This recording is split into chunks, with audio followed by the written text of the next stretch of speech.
Oras ng makihula, makisaya at manalo ng papremyo dito sa Family Feud. Please welcome our host, ang ating kapuso, Ding Dong Dantes. Hello. Jogi. Coach.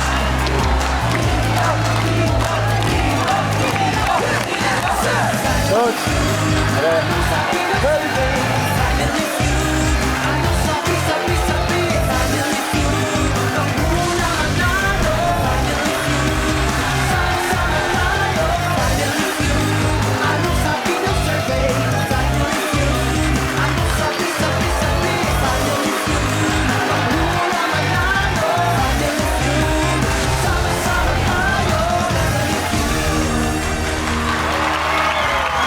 Magandang hapon mga kapuso! Tuloy-tuloy pa rin ang celebration natin ng ating 3rd anniversary. Kaya buong Marso, more tawa, more saya, more premyo ang hahatid namin sa inyo dito sa pinakamasayang family game show sa buong mundo, ang Family. Maglalaro ngayong hapon ang Beach Volleyball Champions sa Season 100 ng NCAA. Ang nasa aking kanan, ang kampiyon sa Women's Division, the Letran Lady Knights. Led by Season 100 MVP Most Valuable Player, ang Pride of Bohol, Gia Makilang. Hi, Gia! Welcome to Family Feud. Thank you po. Sino-sino makakasama natin ngayon sa game? Well, ito po yung napakamaingay at di nagpapatalo. Our one and only, Lara May Simba. What's up, Lara? At syempre, napaka-active, napaka-masipag, our genuine and artistic sister, Joji Makilang. At syempre, nahuli pero di magpapahuli, our one and only, Coach Michael Edoferio.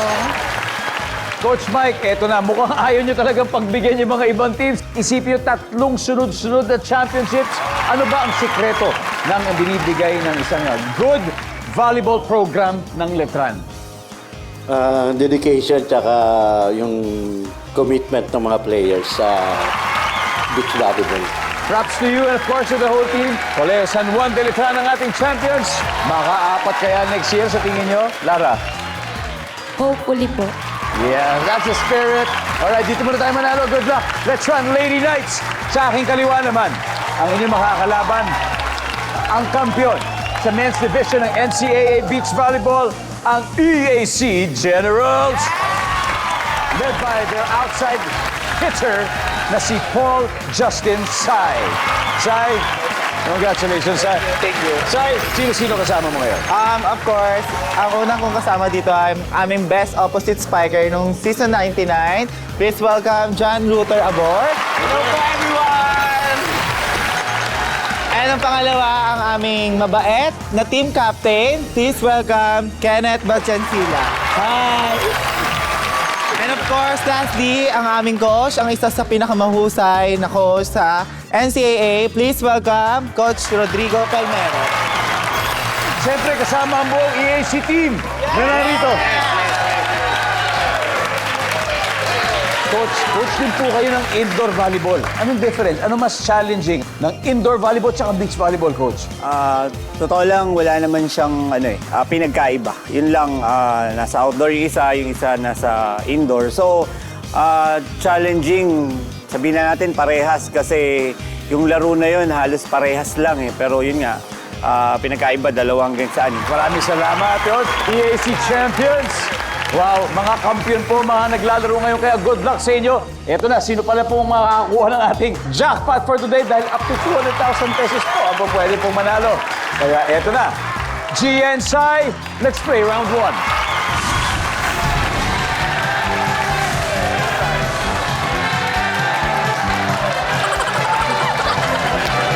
Alright, top 6 answers are on the board. Kung magiging impersonator ka ni Boy Abunda, magiging believable ka o kapanipaniwala kung ikaw ay blank? Sige, Sai. Kung ikaw ay kaboses niya. Kaboses. Alam naman natin na very distinct ang boses ni King of Talk na Mr. Boy Abunda. So dapat kaboses mo siya. Oh, wala. Gia, ano kaya? Isipin mo, kung magiging impersonator ka ni Boy Abunda, magiging believable yun kung ikaw ay blank. Nagtatanong. Nagtatanong. Tatanong ka ng mga ano mo. Fast talk. Services? Wala rin. Ruther. Ano kaya? Kung ikaw ay kalbo, Kung ikaw ay kalbo. yan, good. Di ba? Nandyan ba ang kalbo? Top answer. Ruther, pass the play. Play! Let's go play round 1. Kenneth, kung magiging impersonator ka ni Mr. Boy Abunda, magiging kapani-paniwala ka kung ikaw ay Siguro maporma. maporma. Talaga, totoo naman. Pwede. Grabe si Tito Boy, sobrang fashionable. So nandyan ba si fashionable Boy Abunda? Meron. Rod, Coach, kung magiging impersonator ka ni Mr. Boy Abunda, magiging believable ka kung ikaw ay blank. Magaling magtanong. Magaling magtanong. Services? Say, Nakabahan na ako. kung magiging impersonator ka ni Boy Abunda, magiging believable ka kung ikaw ay blank. Usap-usap na kayo, Let's Run Lady Nights. Ruther, again, kung magiging impersonator ka ni Mr. Boy Abunda, magiging believable kung ikaw ay blank. Mabilis magsalita. Mabilis magsalita. Services? Yes! Yan. So, diba? Kenneth, kung magiging impersonator ka ni Mr. Boy Abunda, magiging believable kung ikaw ay Maputi. maputi. Pwede. Pumuti na siya. Nakita ko siya nakaraan. O makinis. Ang buhok. Maputi. Wala. Okay. Alam ni Coach Mike. Okay, Coach Mike, kung magiging impersonator ka ni Boy Abunda, magiging believable kung ikaw ay blank. Gay. Right? Okay. Jogi. No offense chismosa. Lara? Famous. Famous? Okay, G, ha? Isipin mo yung mga sinabi ng teammates mo, baka meron dyan. Kung magiging impersonator ka, magiging believable o kapani-paniwala kung ikaw ay blank. Bakla. Alright. Sabi nila is gay. Huh? Yeah. Si Tito Boy ay proud LGBT member, di ba? So, nandyan ba ang pagiging LGBT? Survey says...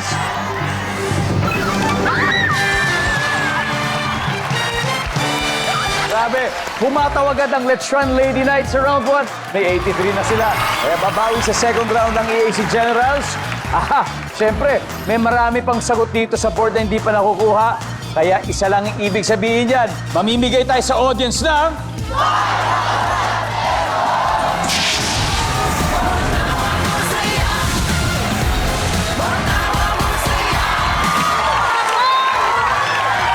Alright. So, ano po masasabi nyo para gayahin nyo si Mr. Boy Abunda? Kailangan kayo ay... Maging yung maging nakasalamin siya, itsura niya. Nakasalamin! Ano sa yun?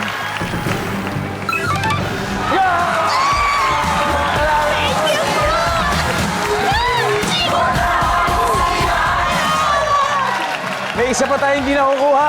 Number 4. Matalino. Welcome back to Family Feud. Nagtutuos ang Kings and Queens of the Sands, ang mga kampiyon sa Women's and Men's Beach Volleyball ng NCAA Season 100. So parang leading pa lang ay ang Let's Run Lady Knights, 83 points. Siyempre, ang EAC Generals, wala pang puntos, pero maaga pa naman. Kaya ito, maglalaro na ang libero from Iloilo na si Lara at ang opposite spiker from Paco, Manila, si Ruther. Let's play round 2.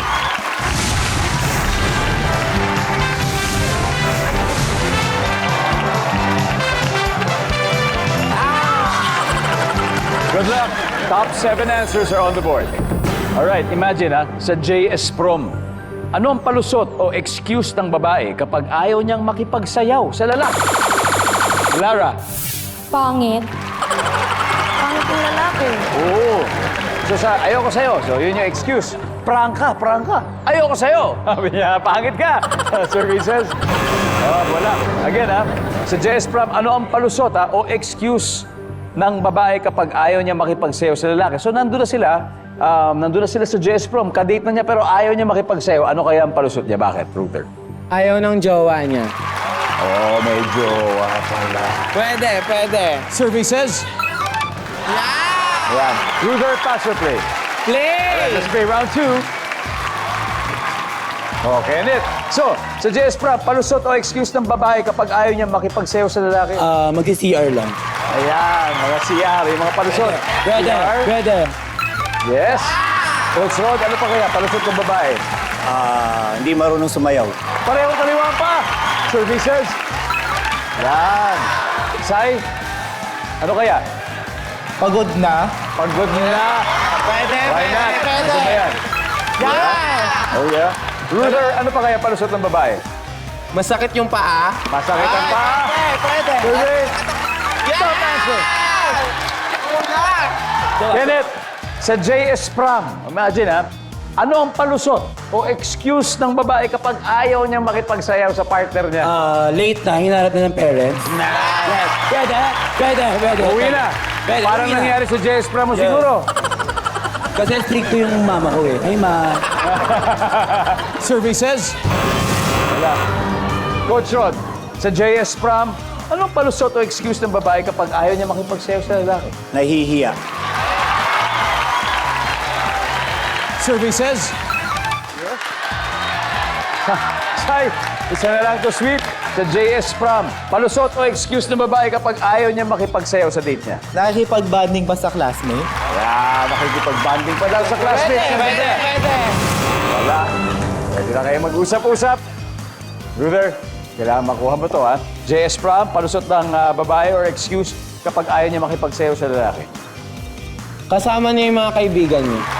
Mas priority pa rin ang friends. It's all about the friends. Nasaan ba yan?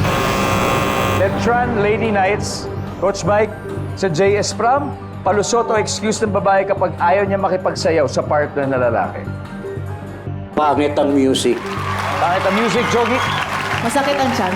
Masakit ang tiyan, Lara? Kumakain pa. Oo, huwag mo sorbohin yung pagkain. G, ano kaya? Kumakain. Kumakain pa daw. Huwag mo naman. Ayun naman. Pwede. Sayaw kayo na sayaw. Mas masarap yung pagkain. Nandiyan ba yan? Services!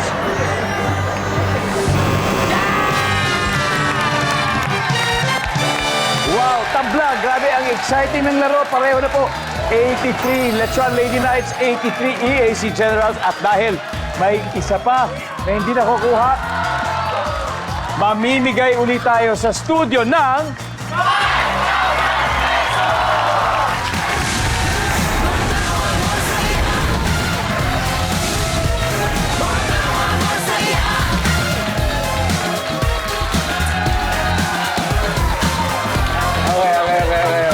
1,000! What's your name?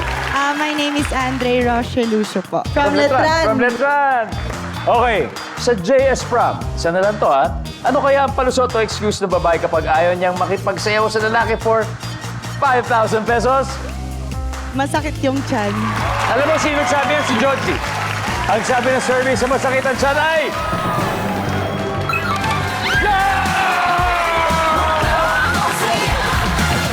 Congratulations! Hatid namin ay more tawa, more saya, more premyo sa pangatlong anibersaryo ng Family Feud.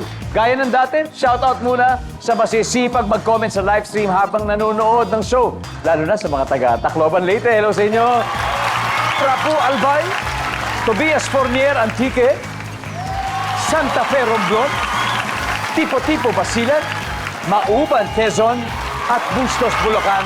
Thank you sa araw-araw niyong pagtutok sa aming programa. Dito sa studio, sobrang exciting na laban dahil ang Letran Lady Knights at EAC Generals ay pareho may 83. Tabla po. Tabla, kaya susunod na magtatapat. Ang kapatid ni Gia na si Jogi at ang middle blocker from Bantayan, Cebu na si Kenneth. Let's go.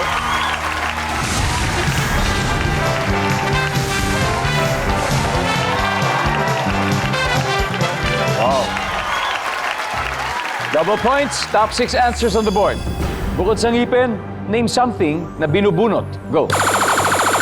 Kenneth. Puting buhok. Puting buhok. Pwede. Nandiyan ba yan? Yan. Grabe, specific to specific. Pass or play? Play. Let's go play, Kenneth. Coach, bukod sa ngipin, something na binubunot. Pera. Pera. Binubunot sa bulsa. Boom! Walang pera. Pero mamaya, magbubunot tayo ng 5,000. O hindi makakuha, sila kayo dyan. Sai, bukod sa ngipin, something na binubunot. Wallet. Wallet. Sabagay, oh. Parang baka dapat wallet kasi may mga cards din doon. Andiyan ba ang wallet? Walang wallet. Hadel, Ruther. Bukod sa ngipin, something na binubunot. Kilay. Kilay. Andiyan ba yung kilay? Wala rin. Kasama na sa buhok at balahibo yun. Ito na lang. Bukod sa ngipin, something na binubunot, Coach Mike. Barel. Barel. Prutas. Lara. Damit. Damit. Gia for the win. Bukod sa ngipin, something na binubunot. Baril. Baril. Ah? Baril daw? Wala, o tingnan natin. Audience, basta kahit anong mangyari, pag balito o tama, may 5,000 kayo. Nandiyan ba ang baril? Yo! At dahil dyan, itong score, Letran Lady Knights, 213 points at 83 pa rin. Ang EAC Generals, marami pang hindi nakukuha. Ang ibig sabihin nun, pwede kayo magkaroon ng...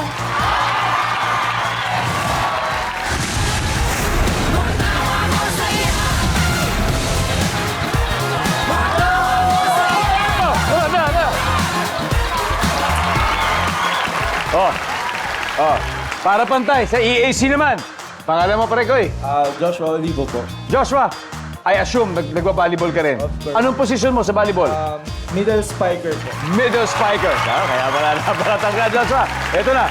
So, bukod sa ngipin, for 5,000 pesos, name me something na binubunot, pare ko. Flowers po. Wow! Wow, tama. Mga pangatanim, siyempre. Pwede, tingnan natin kung nandyan yan. Nandyan ba ang bulaklak? Go! Oh, may panglibre ka na sa team, ha? So, saya. Thank you, pare. Okay. Tignan natin kung ano pa yung hindi ako. Number 5. Ako, number 4. Sarapol. O, binubunot yan. Binubunot natin yan. Number 3. Mga nakasaksak, appliances, yung mga tina-charge mo, charger, anything. Di ba? Simple lang. Kaya susunod na magtatapat ngayon, si Coach Mike at Coach Rod. Pero mamaya na yan sa pagbabalik ng Family Feud. Welcome back to Family Feud. Ang naglalaban po ngayon ay ang beach volleyball champions ng NCAA Season 100. So far, Letran Lady Knights ay may 213 points at 83 ang EAC Generals. At ito na ang ating last head-to-head battle. At ito ang showdown ng ating mahuhusay na coach. Kaya tawagin na natin ang dalawang Coach of the Year ng NCAA Season 100, Coach Mike and Coach Ron. Let's play the final round.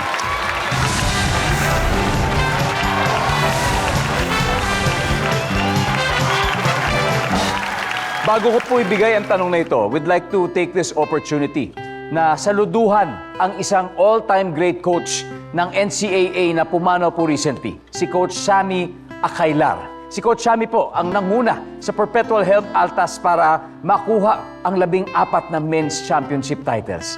Kaya saludo po kami sa inyo, Coach Sammy. Coach Mike, Coach Rod, nanonood sa inyo si Coach Sammy. Galingin niyo daw. Top 4 answers are on the board. Triple points round. Ano ang ginagamit ng teenager para matakpan o di mahalata ang kanyang pimple? Go! Coach Mike. Pimple plaster. Pimple plaster. Pimple plaster. Mga maliliit na ano dyan. Parang patch. Pimple plaster.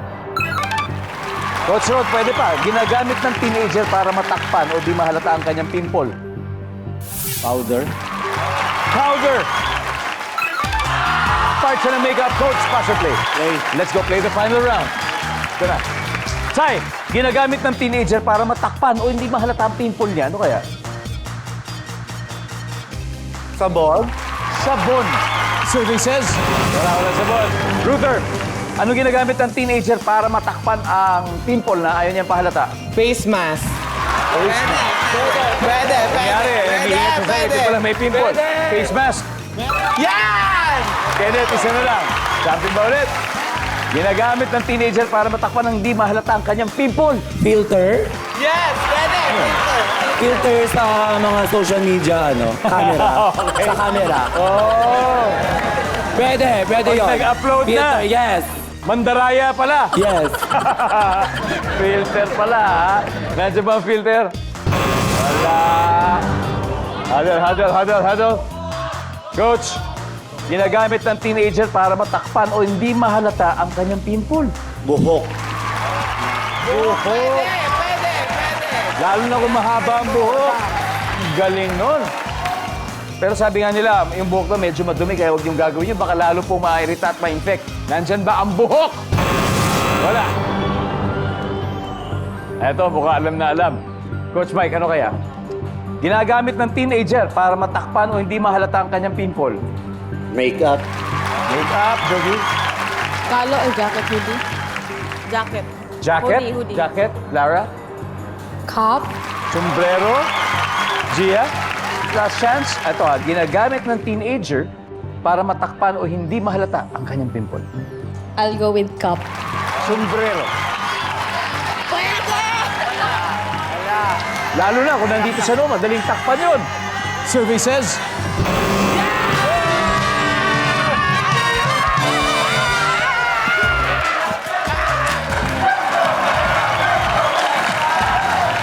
Ano ba ang hindi natin nahulaan? Everybody, number 2. Band-Aids, grabe ang ating final score. EAC Generals, 350. Letran, Lady Knights, 213. Maraming salamat. Napakahusay. Dikit na dikit. Gia, may 50,000 pesos pa rin kayo. And, congratulations, ay, meron na kayo 100,000. Sino maglalaro sa Fast Money? Dalawa lang. Si Ruther and si Kenneth po. Ruther and Kenneth, good luck guys. You're still watching Family Feud. Kasama natin si Kenneth ng EAC Generals. Ang goal po nila ay makapag-uwi ng total cash prize na... At tatanggap din ng 20,000 ang charity na mapipili nila. Ano bang napili ninyo? Bahay Aruga. Bahay Aruga. Yeah. Okay, it's time for Fast Money. Good luck. Give me 20 seconds on the clock. On a scale of 1 to 10, 10 being the highest, gaano ka kahusay kumanta sa videoke? Go. 8. Sa anong gawain ka gumagamit ng sabon? Paliligo. Dahilan kung bakit ihihinto ng referee ang basketball game. May dumaang hayop. Sa grocery, ano ang unang nilalagay sa cart ng nanay mo? Sabon. Ilang years ang itinatagal sa'yo ng cellphone? 2. Let's go, tignan natin kung ilang puntos na nakuha mo. On a scale of 1 to 10, gaano ka kahusay kumanta sa videoke? Sabi mo, 8. Ano bang paborito mo kanta sa videoke?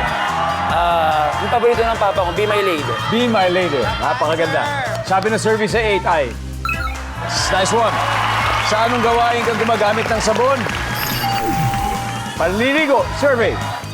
Siyempre, dahilan kung bakit ihihinto ni referee ang basketball game.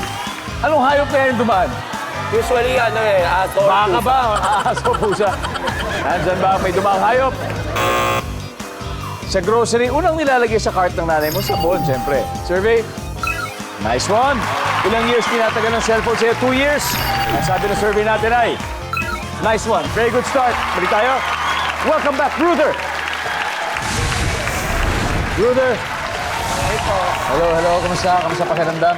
Okay lang, kinakabahan. Okay lang yan. Kaya mo yan. Naka 107 ang teammate mo. Ibig sabihin, 93 to go. Nice Alright. one, nice one. At this point, nakikita na ng mga viewers ang sagot ni Kenneth. Give me 25 seconds on the clock, please.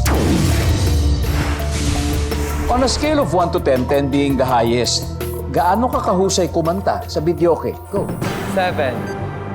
Sa anong gawain ka gumagamit ng sabon? Paligo. O sa pagligo? Paglalaba.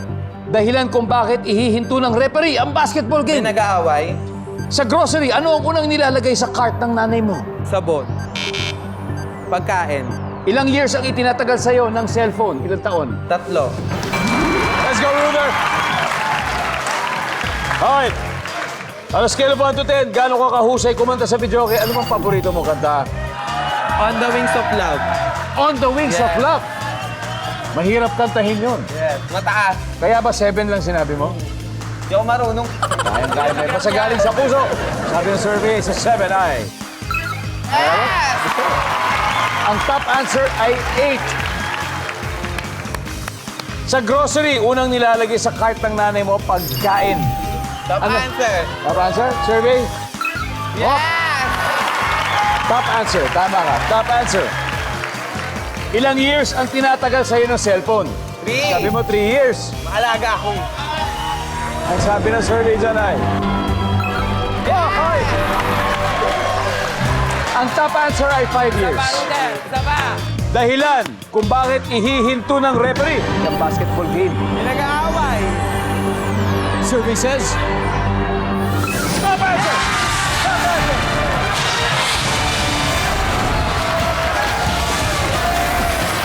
Very good! Top answer! Sa gumagamit ng sabon ay naglalaba, nakuha rin niya yung top answer. So, EAC Generals, you have won a total of 200,000 pesos!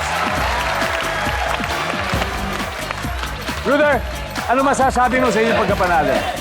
Sobrang happy po namin na i-represent yung school namin at manalo dito here sa Family Feud. Thank you po so much po. Let's go, guys! Pero I'm sure panalo rin kayo sa experience, sana naman. And, pero babalik tayo next year, right? Yes po, pabalik po. Oh, at least nanalo ka rin naman, di ba? Panalo lahat. At maraming salamat. Napakahusay niyo talaga. Mga coach, maraming salamat po, coach. Coach Rod. Hanep kayo. Bukas itutuloy natin ang celebration na ating 3th anibersaryo. Kaya siguradong more tawa, more saya, more for premyo. Maraming salamat, Pilipinas. Ako po si Ding Dong Dantes, araw-araw na maghahatid ng saya at pa-premyo. Kaya makihula at manalo. Dito sa Family Feud.